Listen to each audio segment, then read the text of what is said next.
My upbringing took a sharp turn from the very beginning, as my parents, facing financial constraints and harboring disappointment over my gender, decided to put me up for adoption when I was just a child. Growing up in a modest household with two older sisters, life was far from idyllic. We resided in a quaint ancestral home in a small town, relying on the support of my grandparents' farm for a significant portion of our sustenance.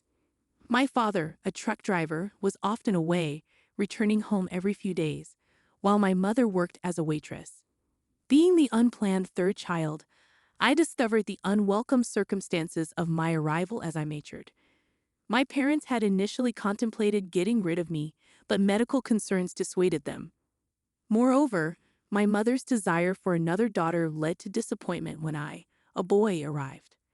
Growing up, my small town existence became colored by the embarrassment of being dressed in my sister's discarded clothes, a consequence of my mother's practicality in reusing outfits. School became a challenging environment where I faced ridicule for wearing a girl's uniform and sporting long hair. Complaints only resulted in punishment from my mother. As I navigated childhood, I absorbed a constant stream of abuse and harsh words from my parents. My father's sporadic presence offered little solace, as he fluctuated between a neutral stance and moments of cruelty akin to my mother. My resentment grew as I realized my sisters consistently received the best while I got their leftovers. Rebellion became my coping mechanism, a response to the injustices I perceived. I wasn't a saintly child. I directed my frustration towards my parents, holding them responsible for my misery. Grounded and left to fend for myself, I faced the struggles of a 6-year-old grappling with an unjust reality. A pivotal moment occurred when severe bullying in the playground pushed me to the brink. Upon discovering my sister's new holiday clothes, I succumbed to a fit of frustration, cutting them into confetti. While I regret my actions, they stemmed from a place of pain rather than malice. Instead of understanding my turmoil, my parents deemed it a sin deserving the harshest punishment. They decided to put me up for adoption. Despite waiting for a month, no one stepped forward to take me in. The frustration that followed was directed at me, reinforcing the narrative of my perceived worthlessness. In the midst of it all, I overheard my mother expressing how unwanted I was, further deepening the wounds of rejection. I often find myself pondering the wish that I had undergone a gender check, a step that might have spared me from being brought into a world where my parents harbored such intense hatred for me. It's disheartening to bear the weight of their disdain, especially for a reason beyond my control. After a considerable period with no takers for my adoption, my parents began discussing the situation with friends and relatives. Dad happened to know someone in the neighboring town, a man running a food van with his wife. Though they were economically less fortunate than us, their desire for a child had remained unfulfilled for over a decade. Dad approached them, and without hesitation, they agreed to adopt me. The moment Dad broke this news to Mom and my sisters is etched in my memory. Their joy at the prospect of getting rid of me was palpable. Dad, however, provided a disclaimer about their financial limitations, suggesting that I might not be able to attend school. Mom, nonchalant, dismissed it, urging Dad to drop me off the next day. I stood at the corner, holding the curtain, torn between my disdain for my family and the fear and hurt of leaving them. Tears welled up, but I kept them silent. The excitement of my family overshadowed my presence. When Dad finally noticed my tears, he offered a comforting pat on my back, instructing me to pack my belongings as we would leave for my new family the next morning. Though my heart screamed, the cries went unnoticed. I packed, hoping my new family would be kinder. The next day, Dad drove me to the neighboring town. The emotions during that journey remain a blur, a numbness that enveloped me. My new family, indeed financially modest, had a tiny house with one room. They had converted a storehouse into my living space. It was small, but at least I had a room, a luxury I never enjoyed before. My belongings found a home in a tiny closet at the corner. My new parents, Mary and John, greeted me with warmth and affection, qualities unfamiliar to me, coming from a disturbed household. Doubts lingered, and I resisted getting attached, fearing another abandonment. It took months for me to realize that their love was genuine. Despite discontinuing school that year due to the mid-session move, they promised to enroll me the following year. Witnessing their relentless efforts to save money for my education endeared them to me. In time, I reciprocated their love. My adoption, initially viewed as a curse, turned out to be a blessing. My biological parents never reappeared, allowing me to embrace my true identity as a boy. Mary and John, diligent and hardworking, devoted 14 to 16 hours a day to their food truck, located just outside their modest apartment. During the times when John and Mary were engrossed in their work, I wasn't left to fend for myself. Through my bedroom window, I had a clear view of their activities. Gradually, I found myself spending my days on the food truck, lending a hand wherever I could. When I entered school, my focus shifted to studies, yet I continued aiding them with chores during my free moments. By the age of 10, I was assisting John at the cash counter, showcasing an early proficiency in calculations. Business and accounting became familiar territories for me. Post-high school, a burning desire to run their business full-time emerged within me. However, both John and Mary insisted that I complete my college education first. They generously funded my studies, recognizing the need for formal education. As they aged and grew frail, I yearned to assume their responsibilities as they had done for me. Still, they reassured me they could manage for a few more years and urged me to pursue higher education. My college focus was on business and accounting, driven by my ultimate aspiration to become an entrepreneur. Graduation day marked a pinnacle of joy, with John and Mary celebrating as if over the moon. Despite inviting my biological parents to the convocation, they failed to attend. Post-college, my eagerness to take over the food van and allow John and Mary to retire clashed with their plans for me. Accumulating substantial savings, they handed it over to me, encouraging me to start my own business. Overwhelmed by their gesture, I hesitated to blindly spend the money. Drawing upon my business acumen, I scouted for a struggling local eatery in a prime location. After numerous rejections, I secured a lease on a profit-sharing model. Starting from scratch, I revamped the place and menu to cater to the tastes of millennials and Gen Z. By providing exceptional services, sales soared, yielding a twofold profit on the initial investment within a year. 4 years into this venture, I now proudly oversee 3 successful cakes in town. I upgraded John and Mary to a better apartment while securing a modest place for myself.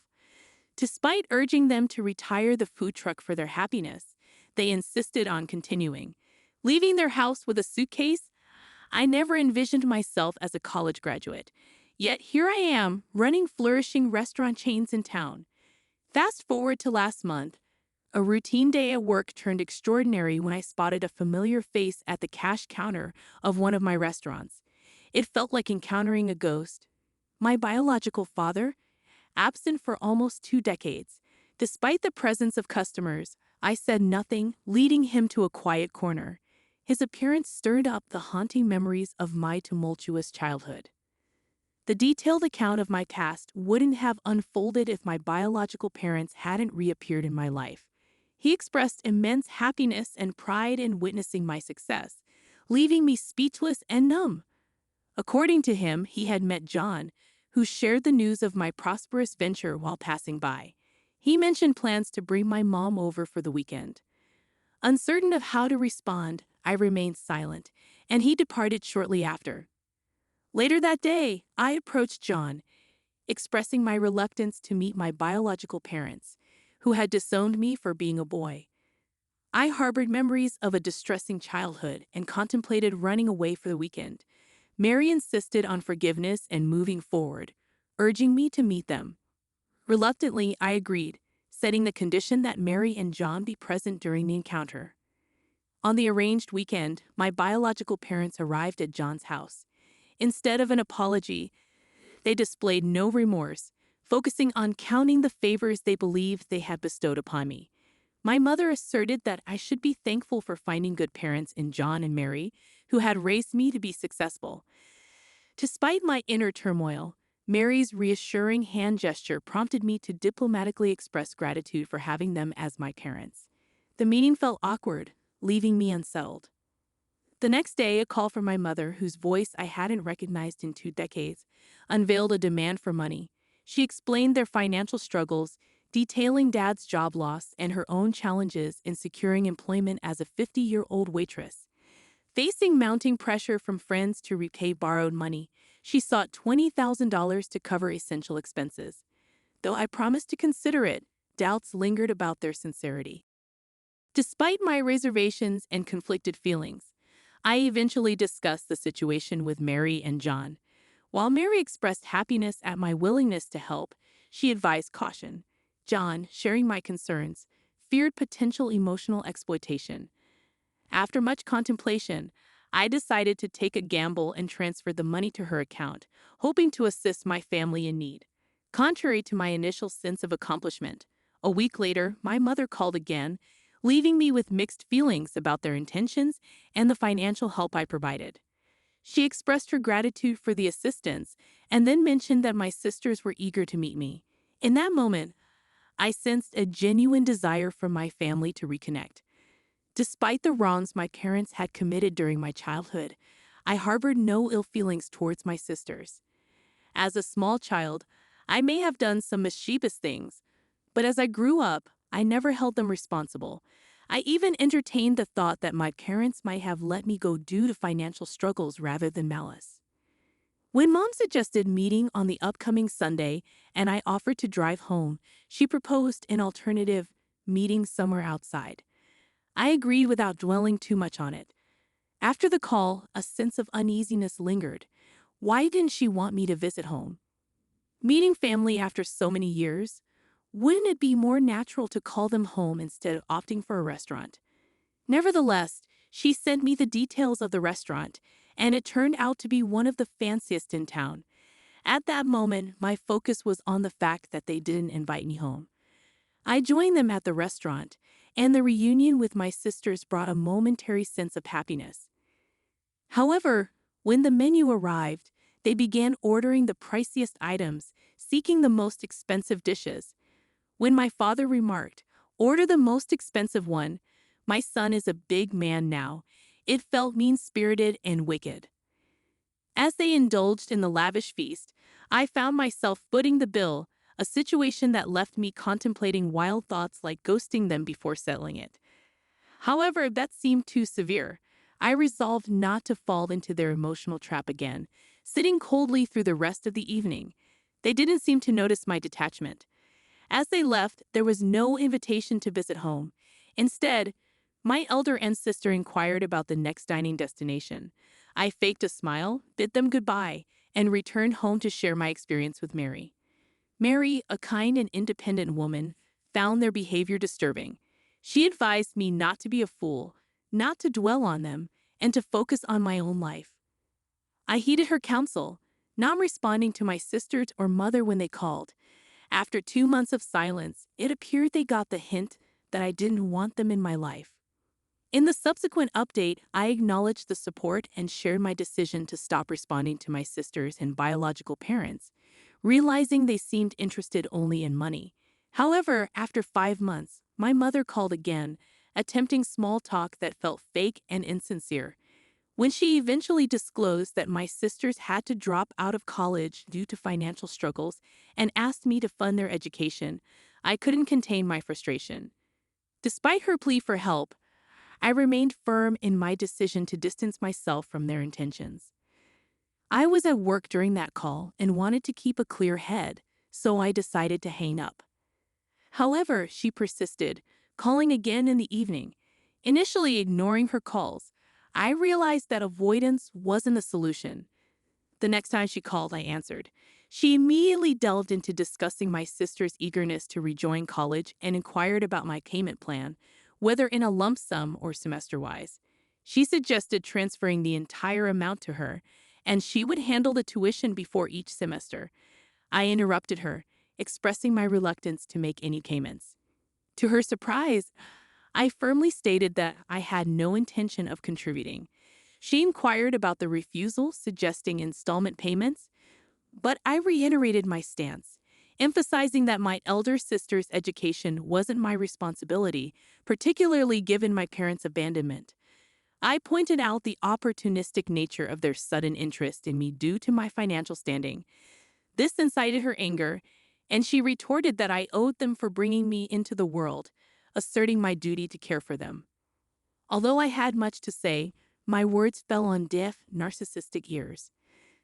I acknowledged my gratitude to my actual parents, John and Mary, who had earned the titles of mom and dad through their love and care.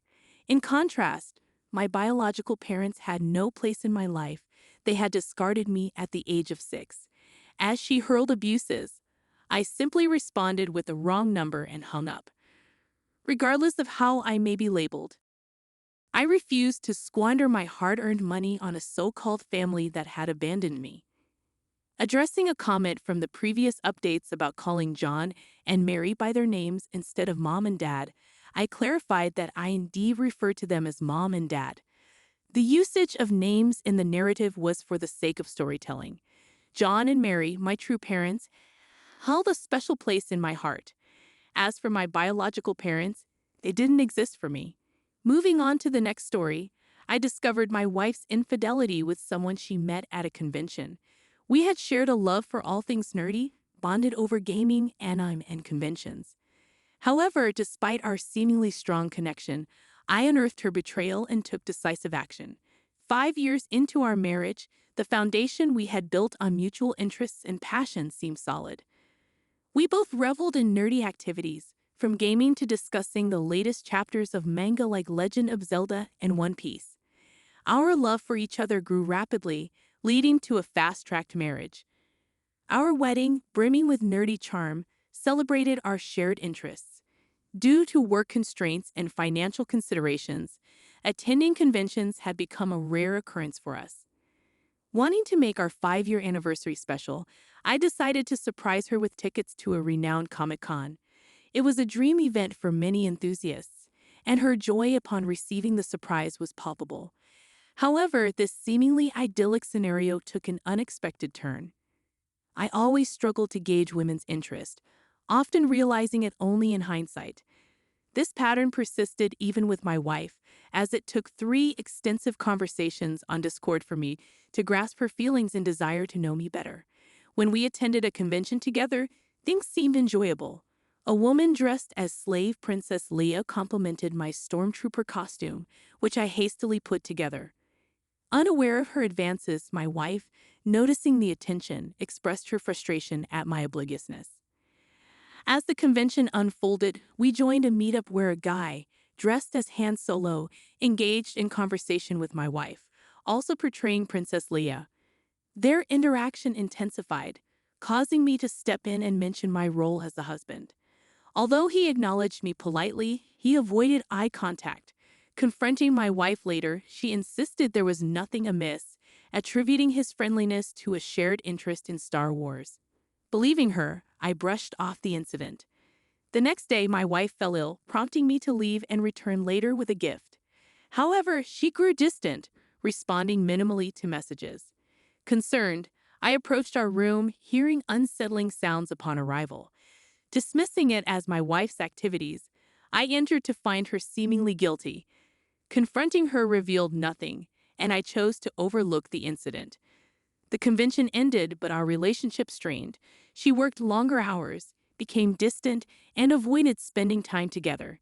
Suspicious, I noticed her Discord notifications were off, a deviation from our usual communication. Curiosity led me to check her phone, discovering messages from the guy she met at the Star Wars meetup.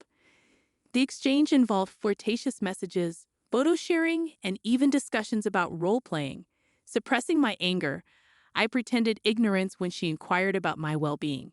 Internally seething, I decided to research divorce options, contemplating a way to expose her betrayal and make her aware of my knowledge.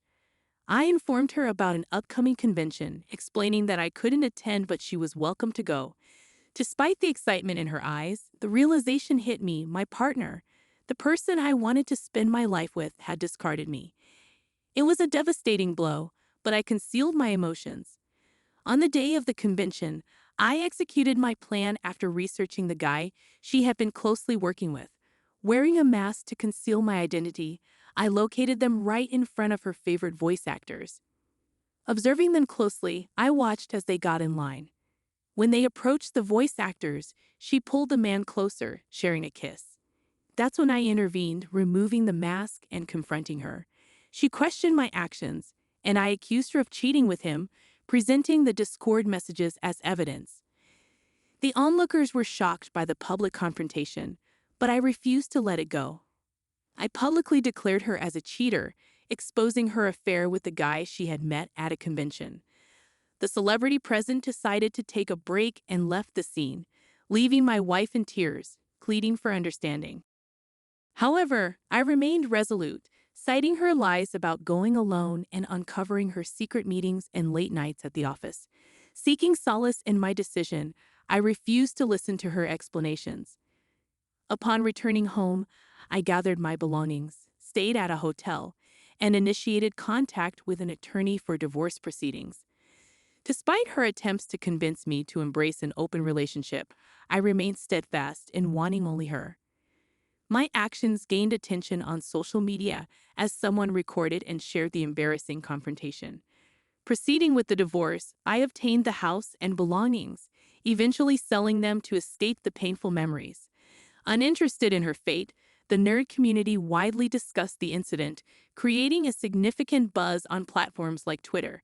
Her boss eventually discovered the situation, but my focus shifted towards my ongoing quest for love, steering clear of a relationship with a cheating partner like her.